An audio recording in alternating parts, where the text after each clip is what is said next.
Good morning student. आज हम लोग अध्ययन करेंगे 12वीं कक्षा के पहले अध्याय जिसका नाम है जीवों में जनन यानी रिप्रोडक्शन इन ऑर्गेनिज्म। इस चैप्टर में सबसे पहले हम लोग इस अध्ययन करेंगे कि जीवों में जनन किसे कहते हैं। स्टूडेंट, इस दुनिया में जितने भी जीव हैं वो अपने मरने से पहले अपने ही जैसे जीवों की उत्पत्ति करता है ताकि उसकी प्रजाति इस जगत में बनी रहे, इस दुनिया में बनी रहे। इसी प्रक्रिया को हम लोग जीवों में जनन कहते हैं।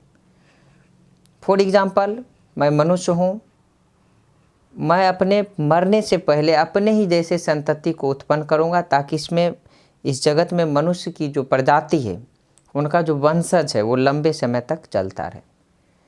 यानी कुल मिलाकर यह कह सकते हैं कि इस जगत में जितने भी जीव हैं वो सभी अपने प्राकृतिक मृत्यु से पहले अपने ही जैसे संतति को उत्पन्न कर लेते हैं, जिसको हम लोग जीवों में जनन कहते हैं। यह हमारा हेडिंग हो गया। इस अध्याय में हम सबसे पहले अध्ययन करेंगे कि पृथ्वी पर जीवों की उत्पत्ति कैसे हुई है। पृथ्वी पर जीवों की उत्पत्ति कैसे हुई है, हम लोग इस पहले टॉपिक में इसका अध्ययन करेंगे। पृथ्वी पर जीवों की उत्पत्ति कैसे हुई है। माना ये जाता है कि हमारी जो पृथ्वी है इस पर लगभग 4000 से 4200 मिलियन वर्ष पहले 4000 से 4200 मिलियन वर्ष पहले जीवों की उत्पत्ति हुई होगी। ऐसा एक अनुमान लगाया जाता है कि हमारी पृथ्वी पर 4000 से 4200 मिलियन वर्ष पहले जीवों की उत्पत्ति हुई होगी और यहाँ पर जीवन की उत्पत्ति सबसे पहले आदि समुद्र में हुई होगी। यानी यहाँ पर जीवन की जो उत्पत्ति है वो सबसे पहले आदि समुद्र में हुई होगी।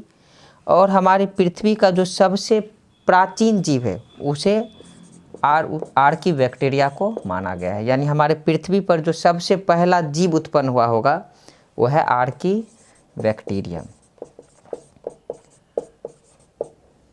इसके अतिरिक्त बहुत सारे वैज्ञानिकों का अपना अलग अलग मत है और इसी मत से मिलता जुलता हमारा कुछ धार्मिक ग्रंथ में भी जो बातें लिखी होती है वो भी पृथ्वी की उत्पत्ति के बारे में या पृथ्वी पर जीवों की उत्पत्ति के बारे में अलग अलग दर्शाती है।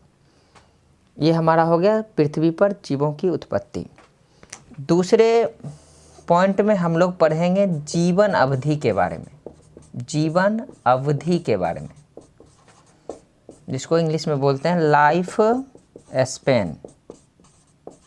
यानी हम लोग दूसरे पॉइंट में पढ़ेंगे जीवन अवधि के बारे में। स्टूडेंट, जीवन अवधि का मतलब होता है कि इस जगत में जितने भी जीव हैं वो अपने जन्म से लेकर अपनी प्राकृतिक मृत्यु तक जो एक लंबा सफ़र तय करता है, जो एक समय व्यतीत करता है, उसी को हम लोग जीवन अवधि कहते हैं। यानी कोई भी जीव जन्म लेकर अपनी प्राकृतिक मृत्यु तक का जो एक सफ़र तय करता है, एक समय व्यतीत करता है, उसी को हम लोग जीवन अवधि कहते हैं। फॉर एग्जाम्पल कि मेरा जन्म 2000 ईस्वी में हुआ और मैं इस पृथ्वी पर 2050 ईस्वी तक रहूँगा। यानी कुल मिलाकर के ये जो 50 वर्षों का एक समय है वो हमारे लिए क्या हो जाएगा कि जीवन अवधि हो जाएगा। इस दुनिया में जितने भी जीव हैं सबकी अलग अलग जीवन अवधियाँ होती हैं। कुछ जीव ऐसे होते हैं कि कुछ मिनटों या कुछ घंटों में मर जाते हैं और पृथ्वी पर कुछ ऐसे भी जीव हैं जो कई वर्षों तक जीवित रहते हैं। तो आइए हम लोग अध्ययन करते हैं कुछ प्रमुख जीवों के बारे में जिनका कि जीवन अवधि इस प्रकार से होता है। जैसे कुछ सूक्ष्म जीव हैं जो कुछ मिनटों से लेकर कुछ घंटों तक इस पृथ्वी पर अपना जीवन व्यतीत करते हैं। तितली है जिनका जीवन है 1 से 2 सप्ताह। गेहूँ और जौ है, इनका जीवन अवधि होता है 5 से 6 वर्ष।